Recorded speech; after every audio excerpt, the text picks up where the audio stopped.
ప్రభు ఈ మాటలు ఆశీర్వదించుగా జన ప్రార్థన చేసుకుందాం. పరిశుద్ధుడైన మహోన్నతుడైన తండ్రి, నీకే వందనాలు ప్రభు. ఈ పునరుత్థాన దినమును బట్టి నేను స్తుతిస్తున్నాను, మహిమపరుస్తున్నాను. మేమందరం నిన్ను స్తుతించి మహిమపరచడానికి మాకు ఇచ్చిన ఈ ధన్యతను బట్టి నీకు వందనాలు. ఇంతవరకు నువ్వే నడిపించావు నాయన.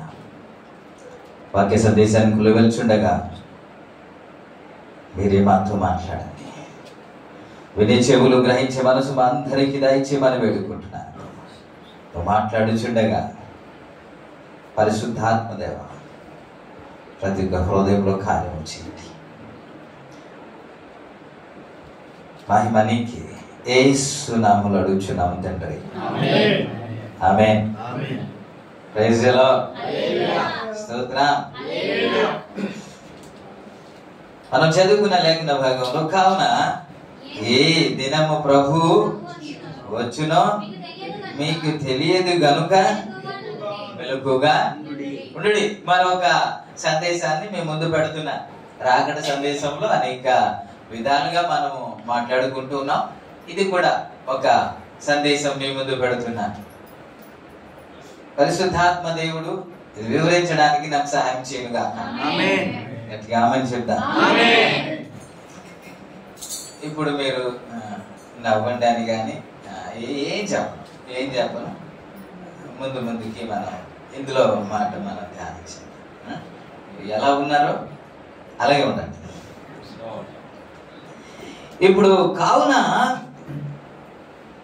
ఏ దినమున మీ ప్రభు వచ్చునో మీకు తెలియదు గనుక మెలకుగా ఉండుడి అనే మాట 24/7 పడుకోకుండా ఉండాలా?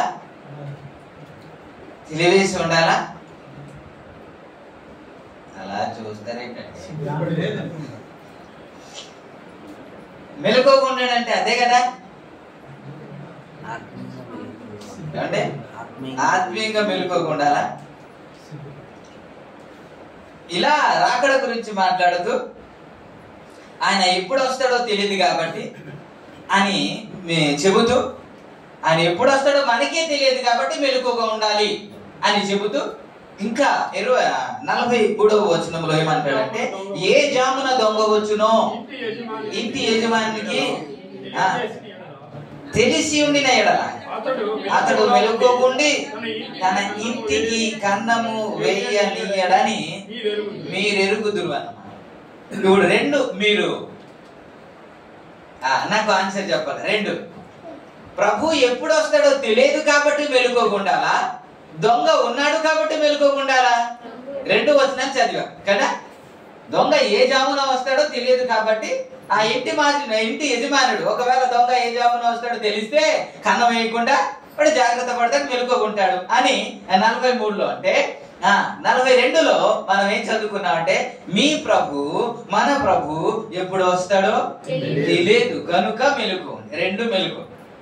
అయితే నాకు సందేహం ఏంటి అని అంటే, ఈ రెండిట్లో ప్రభు వస్తున్నాడని మెలుకోకుండాలా, లేక దొంగ కన్నం వేస్తాడు కాబట్టి మెలుకోకుండాలా?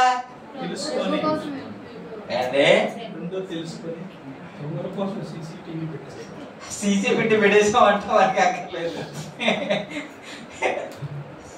ఇందుకే మనం మాట్లాడుతుంది సీసీటీవీ గురించి కాదు.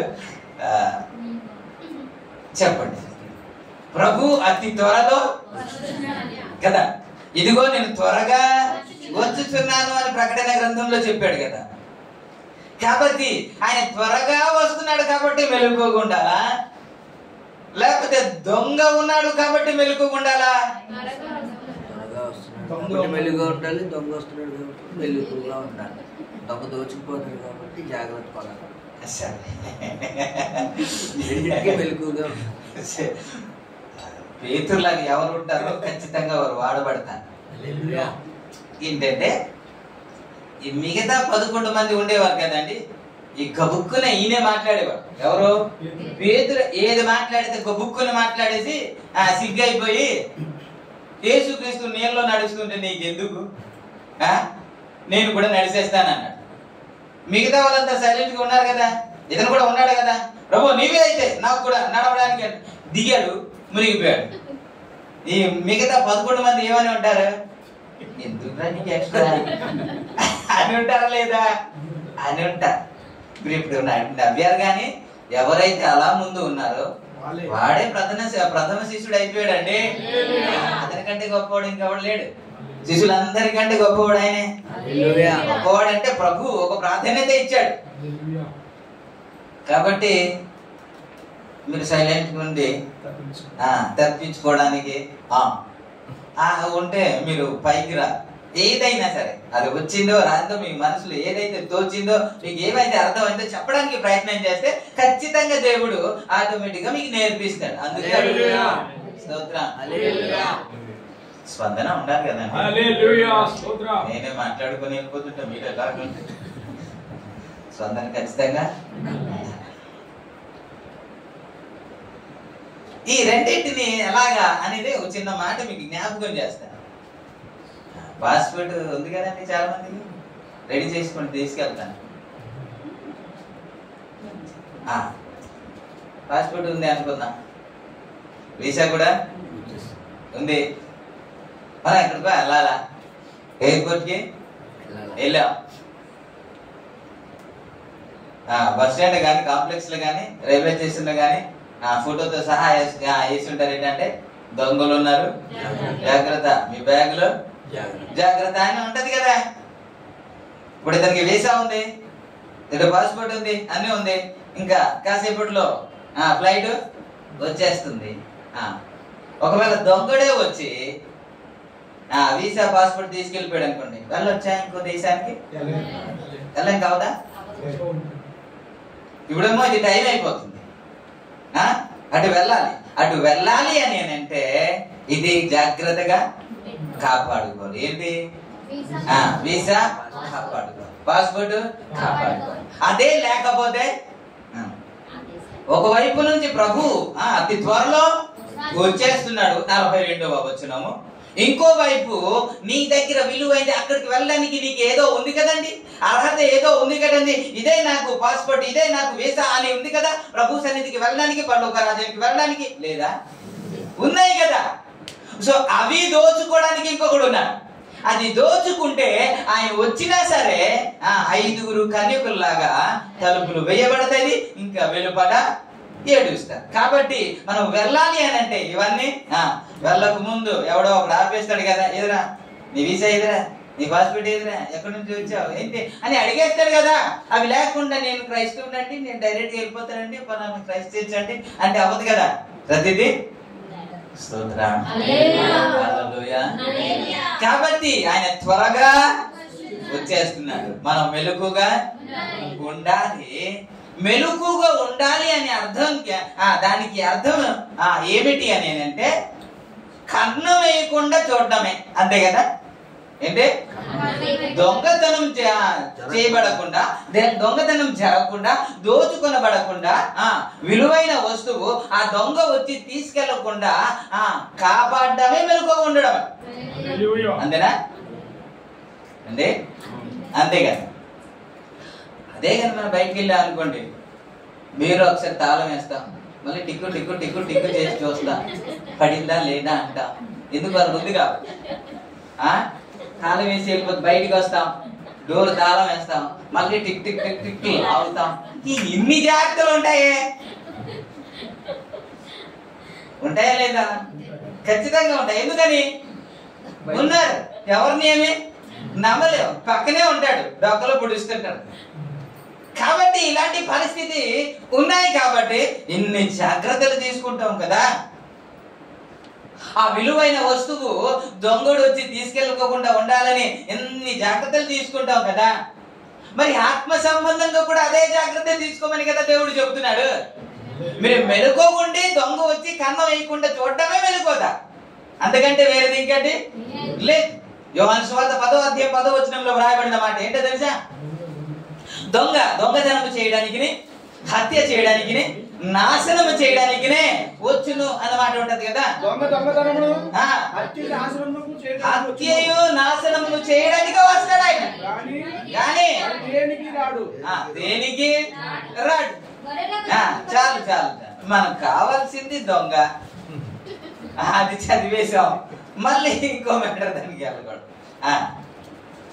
కాబట్టి వీడు ఎప్పుడు దొంగతనం చేయడానికే ట్రై చేస్తున్నాడు. వీడు ఎక్కడ ఉన్నాడు తెలుసా? గుమ్మం దగ్గర కూర్చుంటాడు. వీడు ఎక్కడ? 127వ కీర్తనలో 5వ చరణంలో ఏమని ఉంటది? వానితో తన అప్పుల పొదుని నింపుకొనువాడు ధన్యుడు. వారితో తన అమ్ముల పొదను నింపుకొనువాడు ధన్యుడు. అట్టివారు సిగ్గుపడక గుమ్మములో తన విరోధులతో. గుమ్మములో ఎవరున్నారు? ఎవరున్నారండి?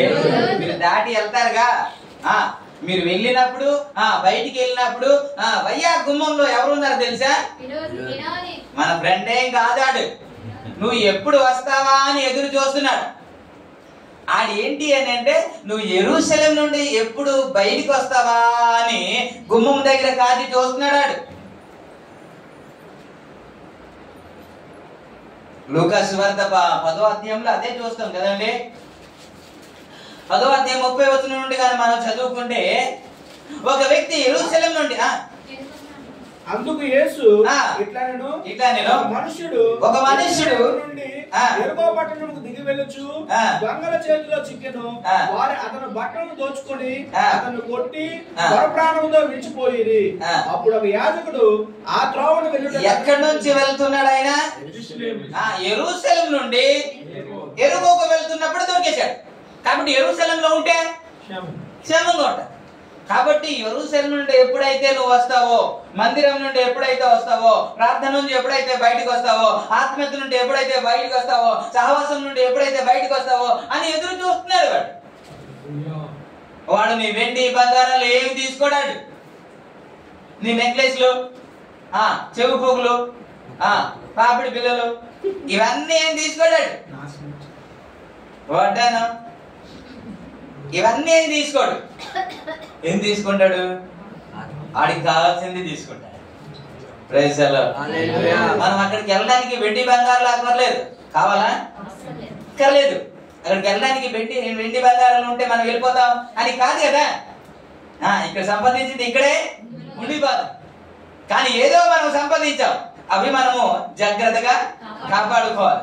ఇంకా రాబోయే దినాలు మీకు జ్ఞాపకం చేస్తాను, మీ వస్త్రమును కాపాడుకోండి అని ప్రకటన గ్రంథంలో మాట్లాడతాడు కదా. అది విలువైనది అది. కాబట్టి ఈ భౌతికమైన వస్తువు ఎలాగైతే జాగ్రత్త చేస్తున్నామో, ఆత్మ సంబంధమైనది కూడా జాగ్రత్త.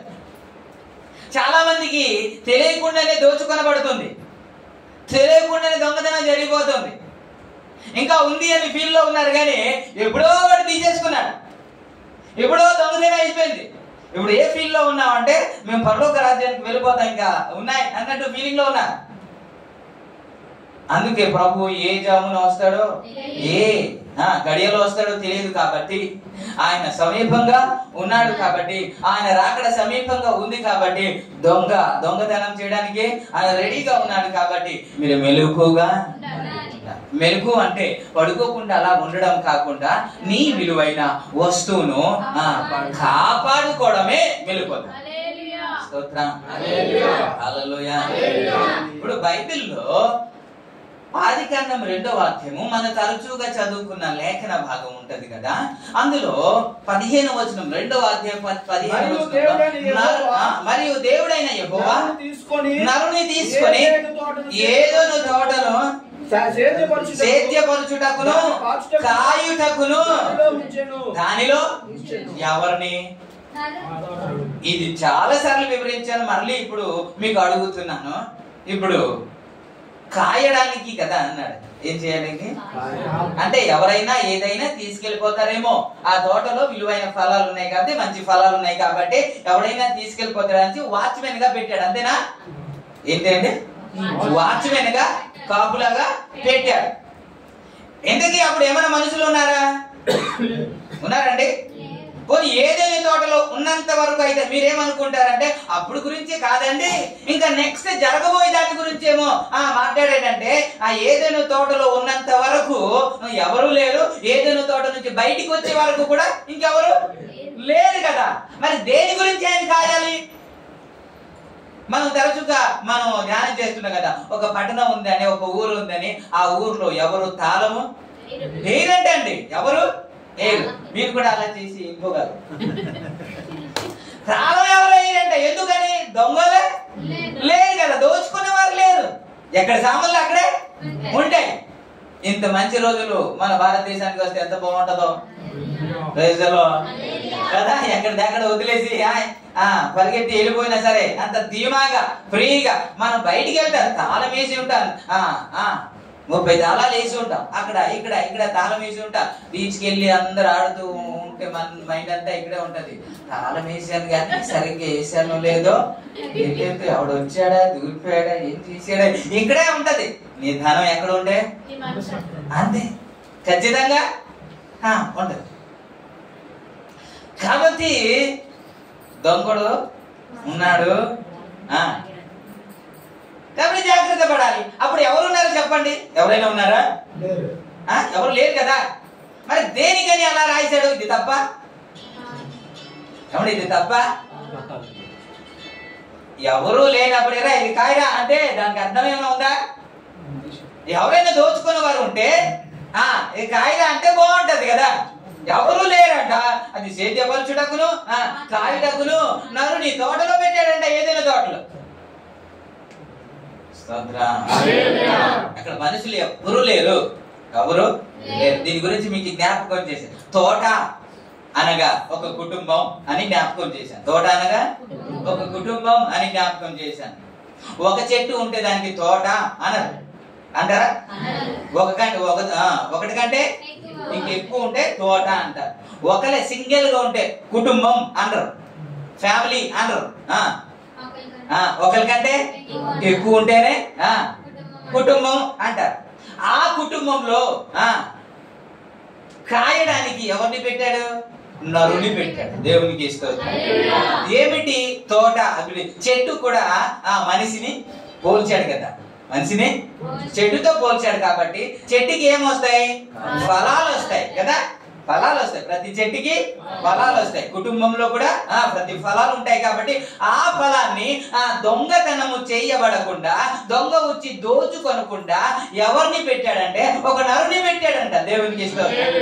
మరి భార్యను నారిని ఎందుకు ఇచ్చాడంటే ఆయన కాయుచుండగా, కాపాడుతుండగా సాటి అయిన చిన్న హెల్పర్ గా ఎవరిని పెట్టాడు? ఇతను కాస్తూ ఉంటాడు. కాస్తూ ఉన్న సందర్భంలో అతన్ని హెల్ప్ చేయడానికి ఇంకో ఆవిడ్ని ఇచ్చాడు. వీళ్ళిద్దరు చేసే పని ఏంటో తెలుసా? కాపాడటమే. ఏంటి కాపాడడం? ఏమంటే ఫలాలు దోచుకొనకుండా, దొంగ వచ్చి దోచుకొనకుండా కాపాడటమే వీళ్ళిద్దరు.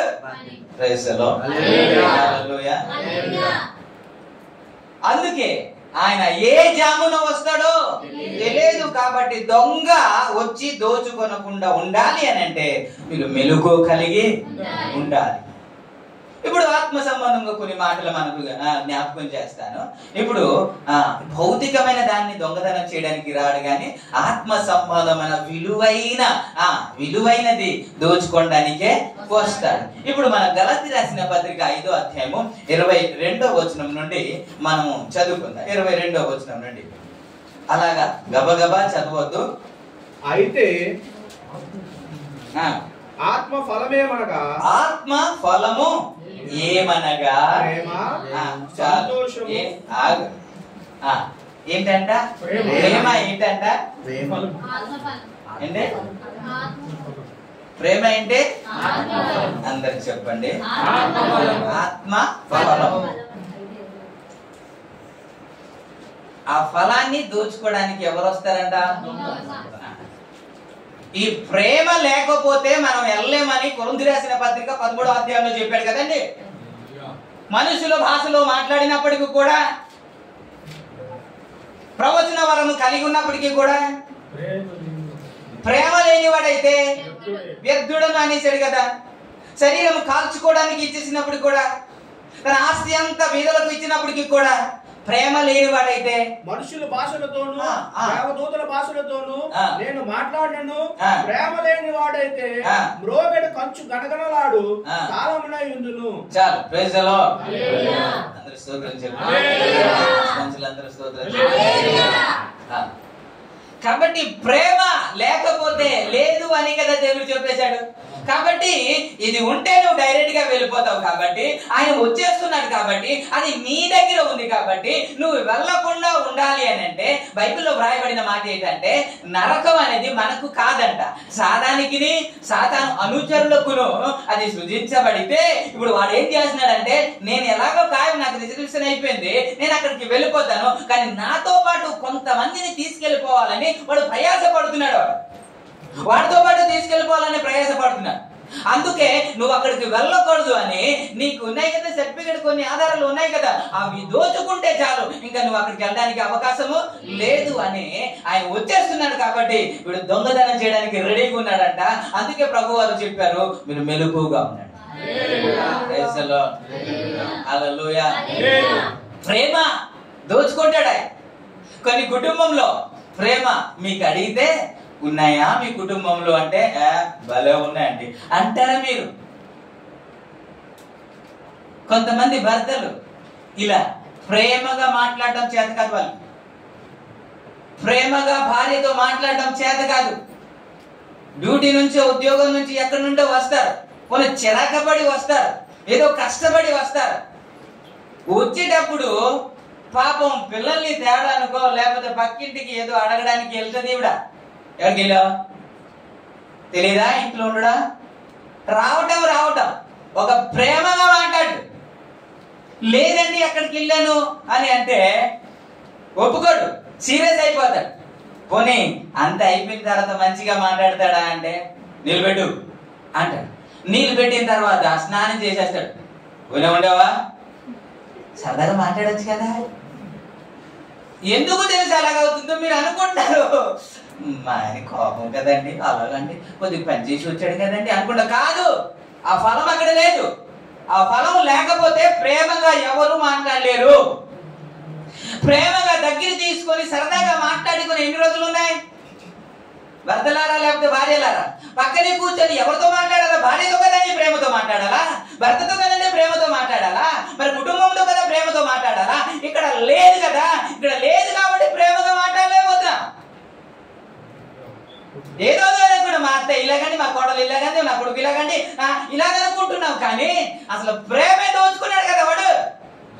ప్రేమ ఉంటే ఎలా మాట్లాడతారు? బైబిల్ ఏం చెబుతుందంటే, హృదయము నిండిన దాన్ని బట్టి నోరు కదా. హృదయంలో ప్రేమ ఉందండి, ఏమొస్తుంది మాట?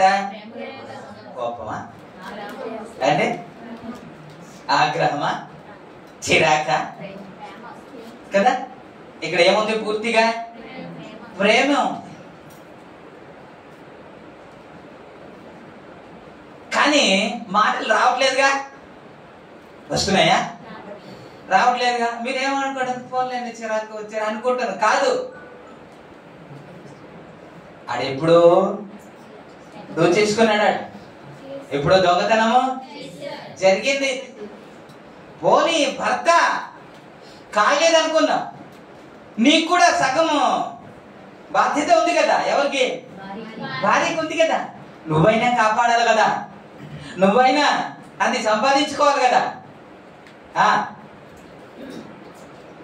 ఉన్నాయా ప్రేమగా మాట్లాడే రోజు? లేదు. స్తోత్రం. హల్లెలూయా. జాగ్రత్త, వాడు దోచుకోవడానికి వస్తున్నా. మత్తయి సువార్తలో రాయబడిన మాట ఏంటంటే 24వ అధ్యాయంలో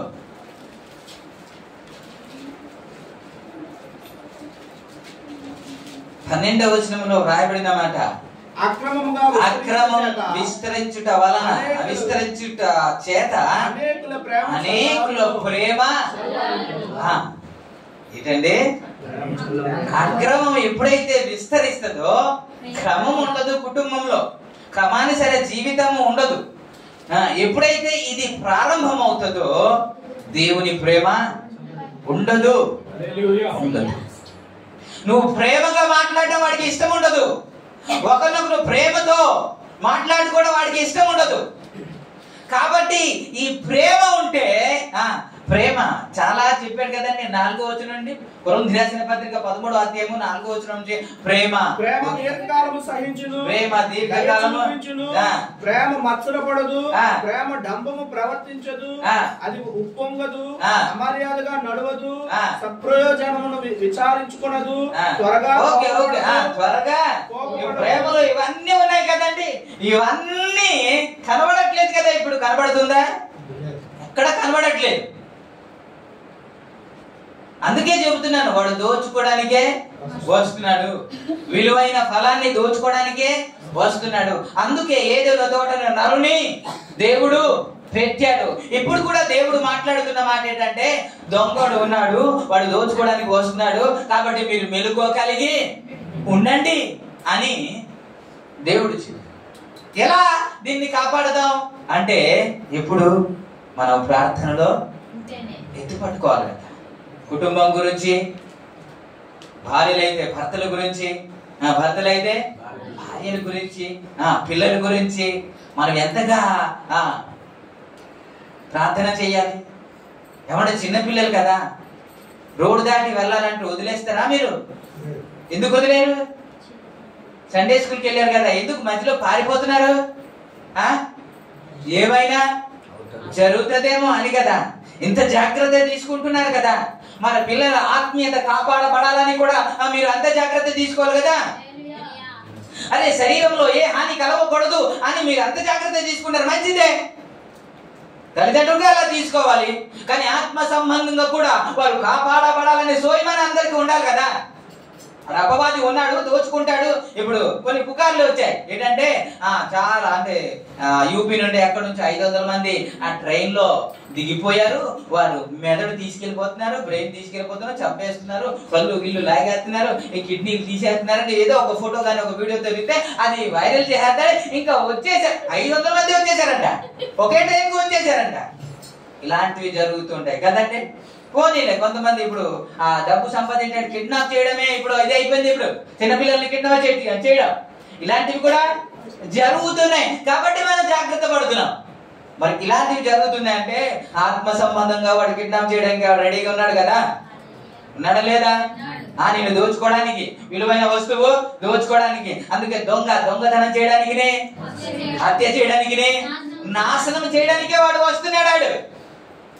కాబట్టి ఎంత జాగ్రత్తగా ఉండాలి, ఎంత మెలకుగా ఉండాలి. దేవుడు చెప్పిన మాట అదే. మనం సింపుల్ గా తీసుకుంటున్నాం కానీ ఇది సీరియస్ గా తీసుకున్నా, సీరియస్ గా. ఆ తర్వాత సంతోషం అన్నమాట ఉంది కదా. ఏంటి? సంతోషం.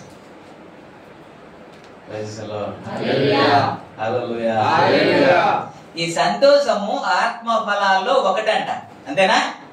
ఆత్మ ఫలాల్లో ఒకటి. ఈ సంతోషం ఉంటేనే మనము, సంతోషం అనగానే దానికి ఆపోజిట్ నవ్వడమే కదా. నవ్వడమేనా? ఏడవడమా? నవ్వడమే. ఆపోజిట్ ఏడవడం. సంతోషం అనగా దాని అర్థం నవ్వడం కదా. నవ్వితేనే సంతోషంగా ఉన్నా ఏంటి అయ్యా అని అడుగుతారు కదా. దానికి ఆపోజిట్ చేసి కరెక్ట్. ఆపోజిట్ అయితే ఏడవడం. కానీ సంతోషానికి అర్థం నవ్వడం కదా. 126వ కీర్తనలో 126వ కీర్తనలో మొదటి వచనం నుండి, సియోనుకు తిరిగిన యెహోవా చెరలో నుండి రప్పించినప్పుడు మనము కల కనిన వారి వలె ఉంటిమి. ఏముండేను? మన నోటి నిండా నవ్వు ఉంటేను, మన నాలుక దేంతో సంతోషం ఉంటే నవ్వు ఉంటది, సంతోషం ఉంటే ఆనంద గానము ఉంటది కదండి. అవునన్నా కాదన్నా ఇది మాత్రము వాస్తవము. కొంతమంది సీరియస్ గా ఉంటారు. అసెంబ్లీలో అన్నాడు నవ్వుతుండే, ఏంటి అలా నవ్వుతున్నావు ఏంటంటే ఇది అందరికీ దేవుడిచ్చిన గిఫ్ట్ అన్నాడు. నవ్వుతావు అన్న అమ్ముతుంది. ఒక మాట చెప్పినా, కొంతమందికి ఎన్ని జోక్స్లు చెప్పినా సరే సీరియస్ గానే ఉంటారు, నవ్వలేరాలు. ఎందుకు? పరిస్థితి ఏమైనా ఉందేమో అని అనుకుంటారు మీరు. కాదు కాదు కాదు, బయటికి వెళ్ళి బాగానే ఉంటారు కానీ ఆత్మ సంబంధంగా ఇక్కడ కానీ వచ్చేటప్పుడు నవ్వలేరు వాళ్ళు. ఎందుకని? వాడు సంతోషాన్ని దోచుకున్నాడు. అందరు నవ్వుతూ ఉంటారు, వీరు మాత్రము ఎలా ఉంటారు? అక్కడ నవ్వుతూ ఉంటే ఎందుకు? సంతోషము, సంతోషం అనే ఫలము దోచుకొనబడితే, ఆ సంతోషమే హృదయంలో లేకపోతే, ఆ సంతోషం అనే ఫలము హృదయంలో లేకుండా పోతే సంతోషం ఎట్ట వస్తుంది? ఆనందం ఎట్ట వస్తుంది? మొక్కలో చిరునవ్వు వస్తే ఎలాగొస్తుంది? నాలుకలో ఎలా పాటల ఆనందగానం ఉంటది? ఉండదు కదా. కష్టాల్లో కూడా ఎవరు పాడగలుగుతారు తెలుసా? హృదయంలో సంతోషం ఉంటే. హృదయంలో సంతోషం అనే ఫలాన్ని ఉంటే కష్టంలో కూడా ప్రభువుని మనం స్తుతించి ఆనందించగలం. హల్లెలూయా. కష్టాలు రావని ఎప్పుడైనా దేవుడు చెప్పాడండి? సమస్య రావని ఎప్పుడైనా చెప్పాడా? మీరు అప్పులు ఎప్పుడు అవరని చెప్పారా? ఎక్కడా చెప్పలేదు. కానీ అవన్నీ వస్తాయి, అవన్నీ నుండి విడిపించే దేవుడు ఆయన. హల్లెలూయా. మనం యేసయ్యకి ఫిర్యాదు చేస్తున్నాం, ఇలా చేయి అలా చేయి అలా చేయి అని. ఒక పాట పాడుతుంటాం కదా, చిన్న గొర్రె పిల్ల నేను యేసయ్యా మెల్ల మెల్లగా. ఆయన ఎలా నడిపించాలా ఈడేసి అలా చెప్తున్నాడు. ఈ స్పీడ్ గా నడపకూడదని ఈడు చెప్పినట్టే నడిపించాలంట. ఆయనకి తెలియదు మరి, ఈడు చెబితే ఆయన నడిపిస్తాడు. మరి ప్రభు ఇలా చేయనైనా, అలా మాట్లాడనైనా అని మన మాట అంటున్నాం. ఆయనకి ఎలా మాట్లాడాలో తెలియదా? ఎలా చేయడం తెలియదా? ఎక్కడ ఎప్పుడు ఎలా కార్యం చేస్తే జరుగుతుందని ఆయనకి తెలియదండి? ఖచ్చితంగా తెలుసు కదా. 115 కీర్తనలో ఏమని ఉన్నాడు? నీ దేవుడు ఏడి అని శానులు నాతో అన్నారు. అన్యజనులు ఎందుకు చెప్పుకొందురు?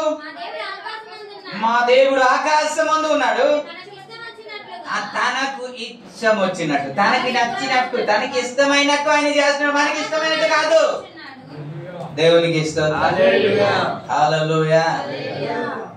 కాబట్టి ఏదో జరిగితే దేవుడు అన్యాయం చేశాడని మనం దుఃఖపడిపోవడం కాదు, ఆయన నచ్చినట్టు, ఆయనకి ఇష్టం వచ్చినట్టు ప్రతిదీ జరిగిస్తున్నాడు అని ఎవరైతే గ్రహిస్తాడో ఆ ఆత్మ ఫలంలో సంతోషం అనే ఫలము హృదయంలో ఉంటే నువ్వు ఆనందించకుండా అది ఏం మాట్లాడుతున్నారు? 26 కీర్తనలు మనం చదువుకున్నాం కదా.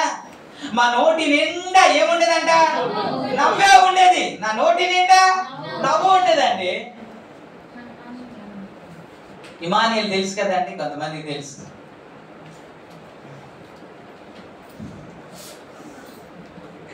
సరే, బ్రదర్ బాగున్నారంటే తర్వాత కట్ చేయండి, ఇప్పుడు కాదు, తర్వాత కట్ చేయండి, చూసి కట్ చేయండి. నేను తప్పు అనట్లేదు, మీరు ఏం అడగండి నవ్వుతూనే ఉంటాడు.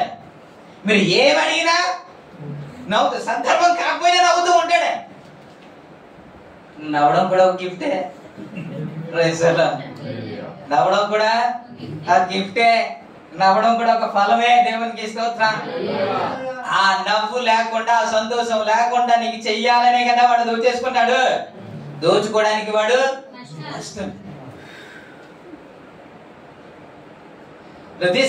ప్రతి ఆ సందర్భంలో కృతజ్ఞతాస్తుతులు చెల్లించండి అని ఇక్కడ దేవుడు చెప్పాడు కదా. ఒక సందర్భంలో చెప్పండి, ఇంకో సందర్భంలో మానేయండి, ఇక్కడ ఎక్కడ లేదు కదా. ఇవి జరగాలి అని అంటే హృదయంలో సంతోషం అనే ఫలం ఉంటేనే దేవునికి స్తోత్రం. హల్లెలూయా. దొంగ ఏ జామున వస్తాడో తెలియదు కాబట్టి మీరు మెలకువ కలిగి అంతా అయిపోయిన తర్వాత ఇప్పుడు ఏమని ప్రార్థన చేస్తున్నా 51వ కీర్తనలో 51వ కీర్తనలో 8వ మాట నుంచి గాని 7వ మాట నుంచి గాని మనం చదువుకుంటే హిస్సోపుతో నా పాపమును కడుగుము, నేను పవిత్రుడగునట్లు హిమము కంటేను నీవు నన్ను కడుగుము, ఉత్సాహ సంతోషములు నాకు వెలిపింపుము, అప్పుడు నీవు విడిచిన ఎముకలు హర్షించును, నా పాపములకు విముఖుడవు కమ్ము, నా దోషములన్నిటినీ తుడిచివేయుము.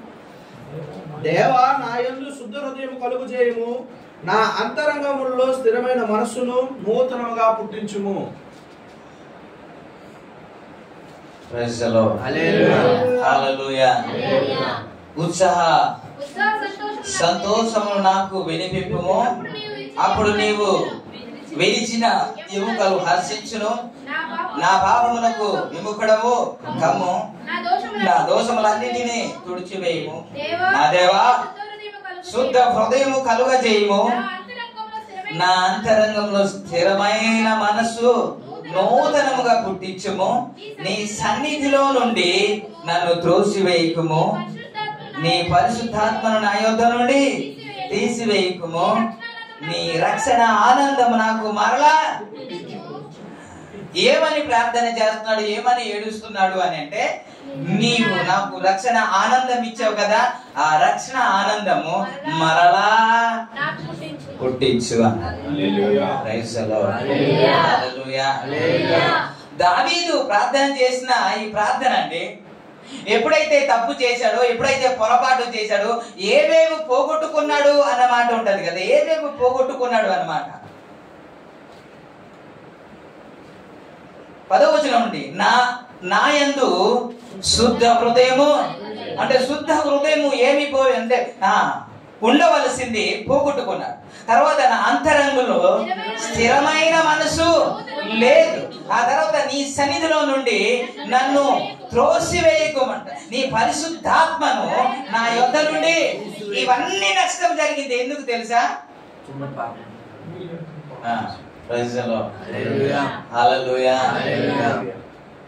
నిజానికి సాతాను ఏం చేశాడంటే చిన్న వల వేశాడు, చిన్న వల వేసి ఎర వేశాడు.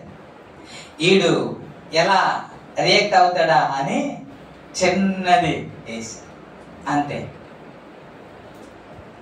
పాపంలో పడ్డాడు. అక్కడ నాతాను వివరిస్తున్న మాట ఏమిటి అని అంటే, నాతాను వివరిస్తున్న మాట, ఒకడికేమో 100 గొర్రెలు ఉన్నాయి, ఒకడికేమో ఒకే ఒక గొర్రె ఉన్నాయి. అయితే ఎవడైతే దారి పోయేవాడు వస్తున్నాడో వాడిని ఆతిథ్యం చేయడానికి ఒకే ఒక గొర్రెను బలి చేసి ఆతిథ్యం ఇచ్చాడు అనే మాట కదా మనం చదువుతున్నాము. అయితే అక్కడ వ్రాయబడిన మాట. స్తోత్రం. ప్రభు నామానికి మహిమ కలుగును.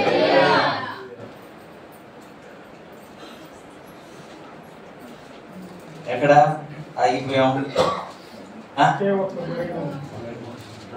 ఇప్పుడు ఒకే ఒక గొర్రె ఏంటి, 100 గొర్రెలు ఏంటి అంటే, దావీదుకున్న 100 మంది భార్యల గురించి కదా మాట్లాడుతున్నారు.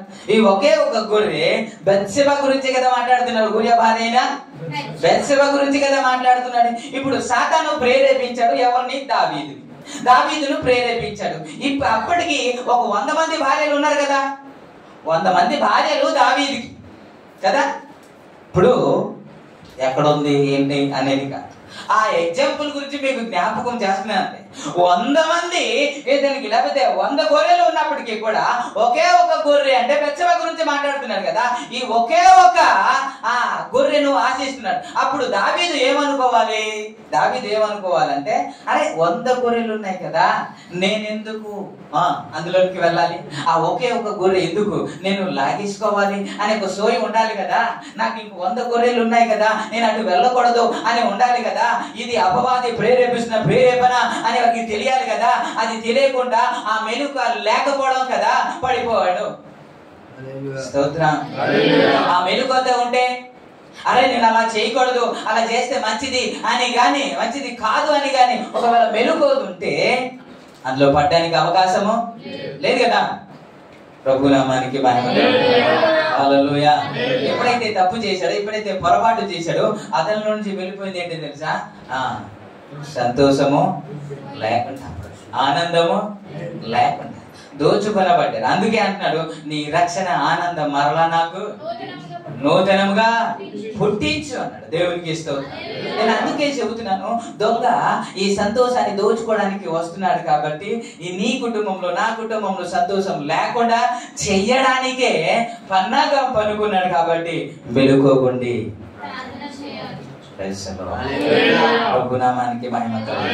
ఆ తర్వాత చిన్న మాట, గలతీ రాసిన పత్రిక 5వ అధ్యాయము 22వ వచనంలో చిన్న మాట ఉంది, ఒకసారి చదవండి. ఏమిటంటే సమాధానం. ఏంటది? సమాధానం అనే ఒక ఫలమే కదా. నాకు తెలిసి ఈ సమాధానం అనే ఫలము అందరిలో ఉంది అని నేను భావిస్తున్నాను. ఉంది కదా, అత్తకి కోడలికి ఉంది అని నేను భావిస్తూ ఉన్నాను, కొడుక్కి తల్లికి ఉంది అని నేను అనుకుంటున్నాను. ఉన్నాయి, సమాధానం ఉన్నాయి. కొన్ని కుటుంబంలో అన్నీ ఉంటాయి, కానీ సమాధానం మాత్రం ఉండదు. అన్నీ ఉంటాయి, సమాధానము ఉండదు. ఒకరినొకరు సమాధానంగా ఉండదు. తల్లి కొడుక్కి అసలు సమాధానమే ఉండదు. కూతురికి తల్లికి సమాధానము ఉండదు. మీకు కాదు, బయట సీరియస్ అయిపోతుంది మీ గురించి. కానీ ఈ సమాధానం అనేది ఒక ఫలమే కదా. ఈ సమాధానం ఎంతగా కాపాడుకోలేదు, ఒక ఫలం అయితే ఇది ఆత్మీయ ఫలం అని అనుకుంటే కుటుంబంలో సమాధానమే ఉండాలి, జీవితంలో సమాధానమే ఉండాలి అని ఎంత ప్రయాసపడాలి. విలాప వాక్యంలో అదే కదా. 2:19 మనం ఏం చదువుతామంటే, మొదటి రేయి జామున నీళ్లు కృమ్మరించినట్టు నీ హృదయమును కృమ్మరించుము, నీ పిల్లల కొరకు అంట, నీ పిల్లల కొరకు ఆయన వైపు చేతులెత్తు అంటాడు. 2:19 ఏం చూస్తున్నాడు?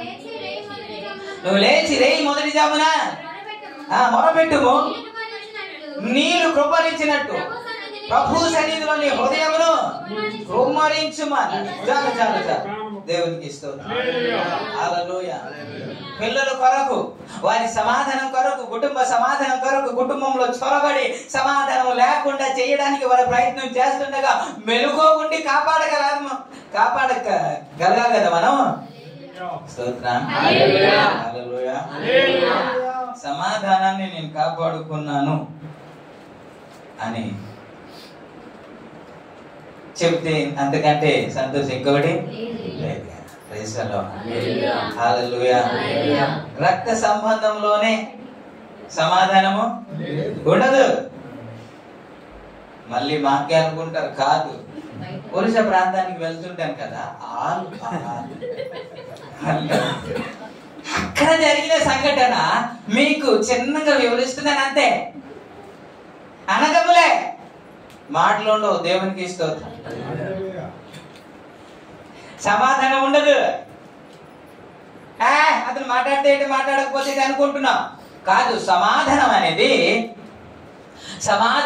ఒక ఆత్మ ఫలమని, ఆత్మ ఫలం ఖచ్చితంగా ఉండాలని కదా దేవుడు చెప్పాడు. ఈ ఆత్మ ఫలము లేకుండా ప్రభు వచ్చినప్పుడు మనము ధైర్యంగా నిలబడలేము కదా. కాబట్టి ఈ ఆత్మ ఫలం అన్నిని ఏం చేయాలి? స్తోత్రం. హల్లెలూయా. ఇంకో మాట ఏంటి? ఇంకోటి నేను ముగించేస్తాను చాలా. ఏంటంటే ఇది వాక్యమా ఫలమా? వాక్యమా ఫలమా? ఏం ఫలము? ఇది నా ఫలం అనండి కదా. దీర్ఘశాంతం ఏంటమ్మా?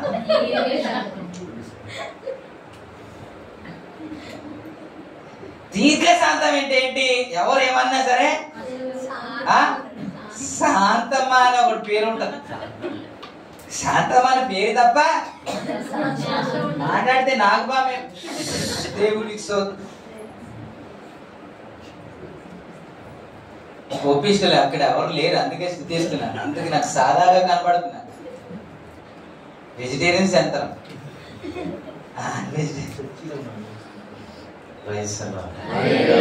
ప్రభు నామానికి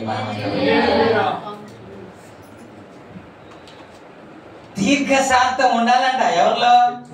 ఎవరు ఏమన్నా సరే ఇది మీరు ఏమంటారంటే, ఎవరైనా కోపగిస్తుంటే, ఎవరైనా ఇంటే సీరియస్ అయిపోతుంటే మీరు అనే మాట ఏంటో తెలుసా? మీరు ఇప్పుడు జ్ఞాపకం చేస్తాను.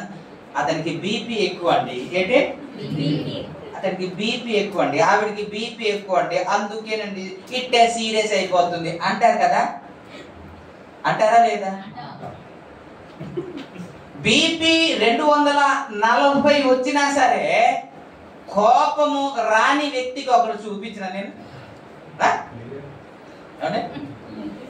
అలా ఉండరు అంటున్నారా అండి?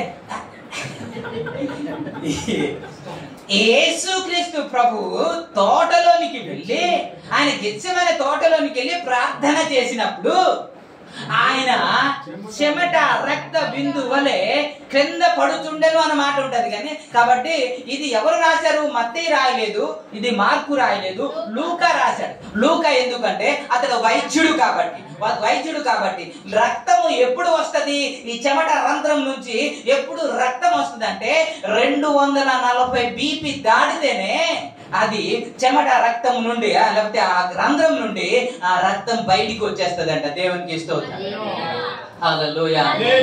కాబట్టి నేను జ్ఞాపకం చేస్తున్నాను, అడుగుతున్నాను, అలాంటి బీపీ వచ్చినప్పుడు రే ఏంట్రా అని యేసు ప్రభు వారు అన్నారా? మత్తయి సువార్తలో ఏమన్నారు తెలుసా? ఒక్క గడియ కూడా మెలకుగా ఉండలేకపోతే. ఇది సీరియసా లేకపోతే నెమ్మదిగా మాట్లాడిన మాట కదా? మరి బీపీ ఉండేటప్పుడు ఏమవ్వాలి? అవన్నీ పడితే అది తిట్టేయాలి, ఏది పడితే అది ఇసిరేయాలి, అప్పుడే వీడికి బీపీ ఉందిరో అనేసి అంట కదా. మరి యేసయ్యకు అంత బీపీ వచ్చేస్తే కూడా బ్లడ్ ఏమో శరీరం నుండి బయటికి వచ్చేస్తున్నప్పటికీ కూడా ఆ మాటలు అంత నెమ్మది వచ్చేయండి. ఇక్కడ చిన్న మాట అంటే చాలు మరి లేచిపోతాం. మాట పడం. ఎందుకని? మనం పడం, మనం ఎంత సాత్వికుడే ధన్యుడు వారు భూలోకాన్ని. మరి పాట పాడతారు కదా, పాట మాత్రం తెగ పాడతాం. సాత్వికులు ధన్యులండి. ప్రతి ఒక్క హృదయాన్ని దోచుకుంటారు. దేవునికి ఇస్తారు, సంపాదిస్తారంటే అదేనండి. భూలోకాన్ని స్వతంత్రించుకుంటారంటే అదే. ఈ మాట పట్టుకొని మనకి స్వతంత్రం తెచ్చారండి ఆయన. ఇదే మాట పట్టుకొని స్వాతంత్రం తెచ్చారు ఒక ఆయన. ఆయన క్రైస్తవుడు కాదు ఆయన, కానీ ఈ మాట పట్టుకొని మన దేశాన్ని సంపాదించాడు. దేవునికి మనం ఒక్క మాట పడవం కాబట్టి ఒక్క హృదయాన్ని కూడా మనము సంపాదించలేకపోతాం. ఇవి ఏంటంట? ఆత్మ ఫలాల్లో ఒకటి దీర్ఘశాంతం. అంటే దీర్ఘకాలము సహించడం. భర్త భార్యను సహించాలి, భార్య భర్తను సహించాలి. ఇద్దరికిద్దరు సహించాలి. కుటుంబంలో ఉన్న వాళ్ళు సహింపు ఉండాలి. ఎవరైనా ఏదైనా ఒక మాట అంటే, ఎదురు మాట అంటే అది సహింపు కానే కాదు, అది దీర్ఘశాంతం కానే కాదు. ఇప్పుడు ఏదైనా మీరు టకామని ఏదైనా అనేవచ్చు, దాని వలన వచ్చే ఫలితము ఏమి మీకు ఉండదు, ఏ లాభము ఉండదు, దాని వల్ల వచ్చేది నష్టమే. దానివల్ల వచ్చేది నష్టమే. మీరు సహించి చూడండి, దీర్ఘశాంతం కలిగి మీరు చూడండి, మీరు ఎలా కుటుంబము ముందుకు సాగుతుందో ఒకసారి మీకే తెలుస్తుంది. Praise the lord. ఇవన్నీ మా ఆవిడ చాలా కోపిస్తండి, సహించలేదు అని భర్తలు అంటారు. మా ఆయన చాలా కోపిస్తండి, సహించలేని కొంతమంది భార్యలు అంటారు. నేను అంటాను, మీరు అలా ఫీల్ అయిపోయి ఉండిపోకండి, కానీ ఆ దీర్ఘశాంతం అనే ఫలము లేదు కాబట్టి దీర్ఘశాంతం లేదని మీకు అర్థం అవ్వాలి. దేవునికి స్తోత్రం. అప్పుడు మీరు ఏం చేయాలి? అయ్యా మరలా దీర్ఘశాంతము దయచేయి అని కదా ప్రభు సన్నిధిలో ప్రార్థన చేయాలి. మీరు ఎప్పుడు ఎవరు మా ఆవిడ చాలా కోపిస్తండి అని చెప్పుకుంటారు, కానీ అసలు లేదు కదా, ప్రార్థన చేయాలి కదా. చేయాలా వద్దా? ఎప్పుడు చేశారు? ఎప్పుడైనా చేశారా? ఎప్పుడు చేయలేదు. దేవునికి ఇస్తూ వివరించుకుని వెళ్ళిపోతే ఇంకా బోల్ టైం అయిపోయింది, కానీ దేవునికి ఇస్తూ ముగించడానికి ప్రయత్నం చేస్తున్నాను. దేవుడు త్వరగా వచ్చుచున్నాడు కాబట్టి దొంగ కూడా దోచుకోవడానికి ప్రయత్నము చేస్తున్నాడు కాబట్టి కుటుంబంలో ఉన్న విలువైన వస్తువు దోచుకొనబడకుండా మెలుకుగా ఏ విధంగా వాడు వస్తున్నాడు, ఏ విధంగా మన కుటుంబాన్ని పతనం చేయడానికి ప్రయత్నం చేస్తున్నాడు, ఏ విధంగా గొడవ చేయడానికి ప్రయత్నం చేస్తున్నాడు, ఏ విధంగా సమాధానం లేకుండా చేయడానికి ప్రయత్నం చేస్తున్నాడు. ఇవన్నీ మనకు మెలుకు ఉంటేనే, బైబిల్లో ఉంటది, నిద్రించుచున్న మీరు ఏం చేయాలి? మేల్కోమంటాడు కదా. నిద్రించుచున్న అంటే పడుకున్న వారి గురించా? కాదు. పడుకోవడం అంటే ఏంటి, మేల్కోవడం అంటే ఏంటి అని అంటే, పడుకుంటే ఏం జరుగుతుందో తెలియదు, మేల్కొని ఉంటే ఏం జరుగుతుందో తెలుస్తుంది. అందుకే దేవుడు చెప్పాడు, ఆత్మీయంగా మనం మెలుకుగా ఉండాలి. అపవాది ఏ విధంగా దాడి చేస్తున్నారు, బిడ్డల్ని ఏ విధంగా దాడి చేస్తున్నారు, లేకపోతే భర్తల్ని ఏ విధంగా దాడి చేయడానికి, ఒకవేళ వాళ్ళు కోపగించి మాట్లాడారనుకోండి, మీరు నెమ్మదిగా మాట్లాడండి, దేవునికి స్తోత్రం.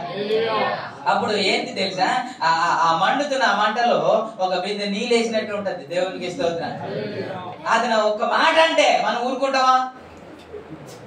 నన్ను అలా అంటావా? అలా కలవద్దంటావా? దేవునికి స్తోత్రం. ప్రభు ఈ మాటలు ఆశీర్వదించుకున్నాడు. కలుసుకుందాం.